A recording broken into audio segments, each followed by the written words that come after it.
What is up, YouTubers, gamers and hobbyists, and welcome to this episode of Board Games where, yes, as you can see, I'm looking at the board game Haunted House. Now this really is the quintessential board game for me. It's what got me going on games other than the traditional ones as a child.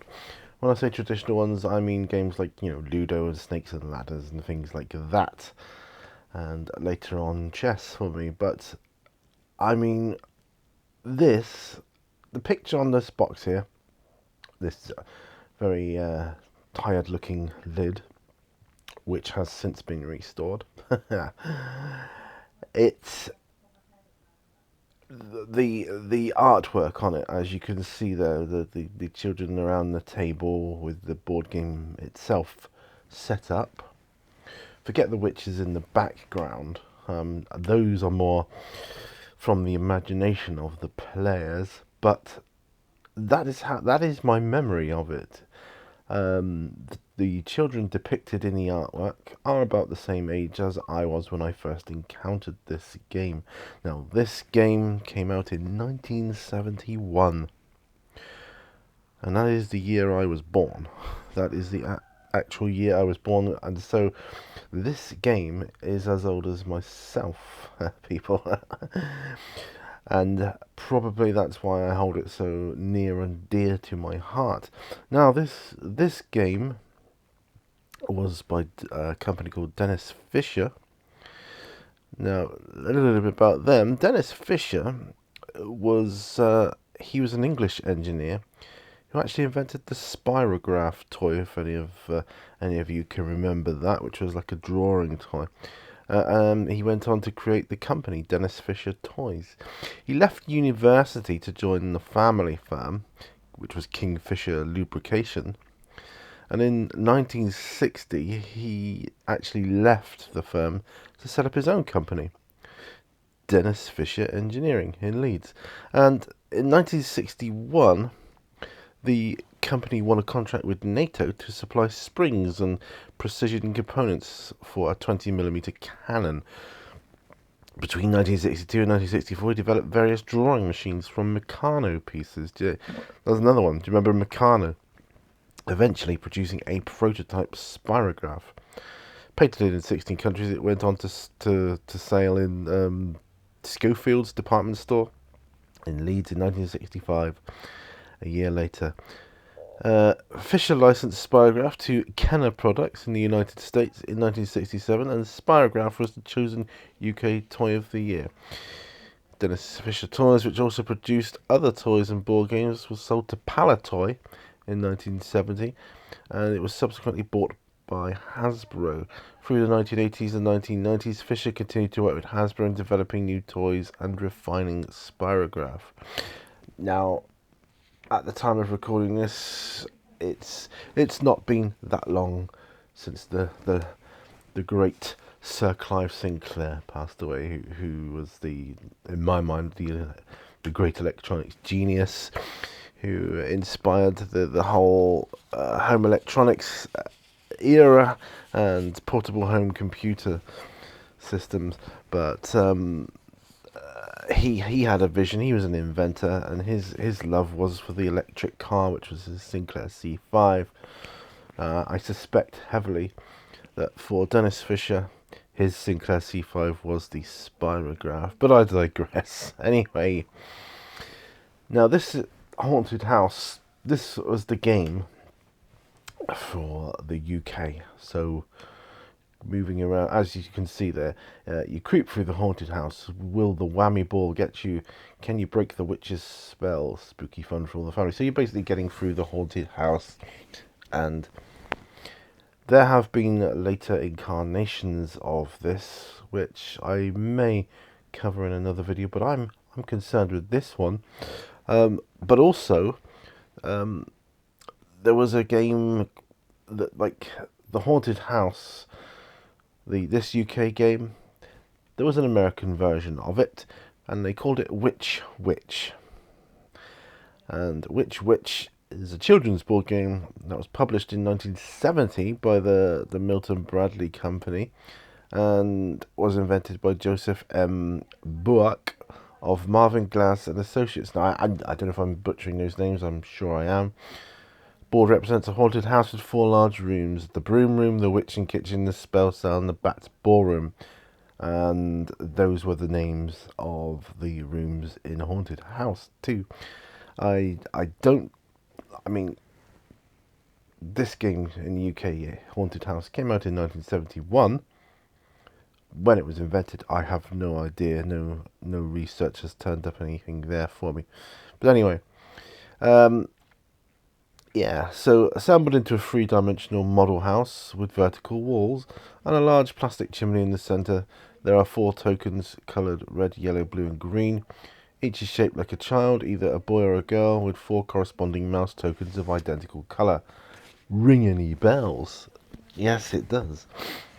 In each turn, the player rolls a single die to determine movement distance along a tile track through the rooms. Several tiles are danger squares because they are in the path of the game's whammy ball, which is a steel ball dropped from the central chimney that falls randomly into one of the rooms.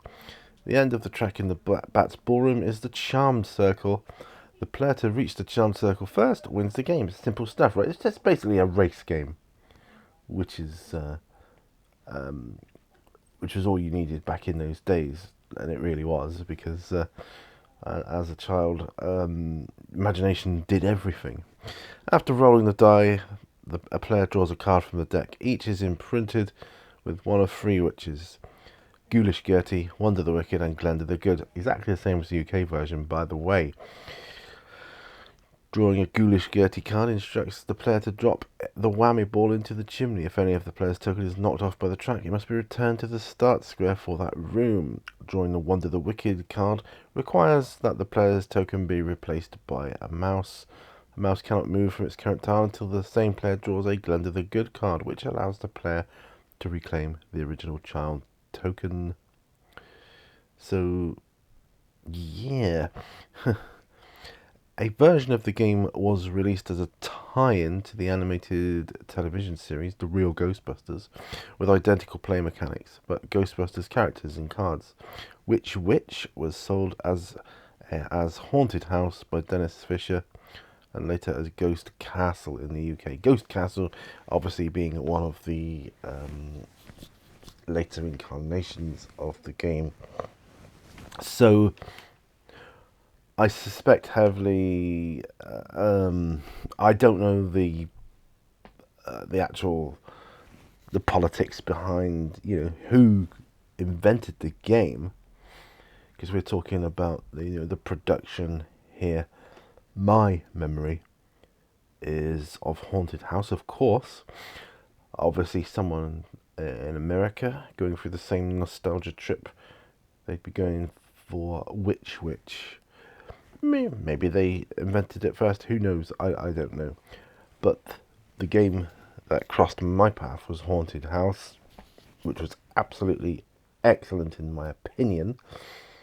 The best board game I'd ever seen in my life. And I became obsessed with it, to the point where my cousin, because it was owned by 2 cousins of mine, and we used to go around there as a family, I would beg, nay, plead them to always play this game. They would always indulge me, so I suspect they liked the game as well. But I just loved it so much. I love ghosts and witches and all that other good stuff. So I became obsessed with this game. It was always Haunted House. Let's play Haunted House, please, please, please. And to the point where my cousin eventually made me a version of the game. That's right, she made a board, she made the walls, everything, and a chimney we could put a marble down. It would do similar things. Not quite as sophisticated traps as in the Haunted House or Witch game, but it was good nevertheless. And it was slightly different, with the cards and things. So my memories of this game are very dear to me, and has taken me a long time to get hold of this game because it's so old. It's always in such a state of disrepair when you get it. So, to do a board game restoration, this for me is the ultimate. So you can check out my other restorations and various projects um, on YouTube, because I'm using this to do probably the biggest restoration of a board game I've ever done. Um, the last biggest one, I suppose, was Totopoly, but that was a lot of techniques I was using that I was doing for the very first time. So it's thanks to things like doing Totopoly, I know the power of PVA and how good that is for the strengthening of cardboard, particularly cardboard as old and flimsy as you get in a haunted house, because the lid of this game, even new I believe, was quite a thin cardboard. It's quite flimsy, and so we needed to get that up to spec first. But this actual game, I suppose as a child I could have played it over and over and over. But there it is. This is Haunted House by Dennis Fisher.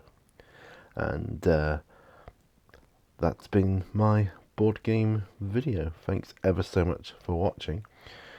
Remember, all brushes lead to war. Please like the video if you liked it.